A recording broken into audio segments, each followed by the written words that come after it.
ও মা, আজ তো শনিবার, আজকেও কি নিরামিষ? আজকে শনিবার, তাতে কি হয়েছে, চলে এসো খাবে। দেখো অনেক কিছু রান্না করেছি।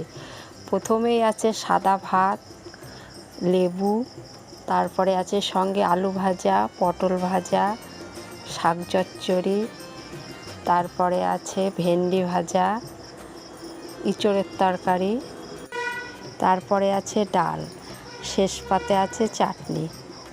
কি সুন্দর ইঁচড়ের তরকারিটা খেতে হয়েছে আজকে। ডাল দিয়ে তো ইঁচড় খুবই ভালো লাগে খেতে। চাটনিটা এখন গরমের সময়, শেষ পাতে চাটনি না হলে হয়? যতদিন আম আছে ততদিন চাটনি থাকবে আমার সঙ্গে। বন্ধুরা, কেমন হয়েছে কমেন্ট করে জানিও, কোন তরকারিটা কেমন হয়েছে। বন্ধুরা, সঙ্গে থেকো, পাশে থেকো, সাপোর্ট করো।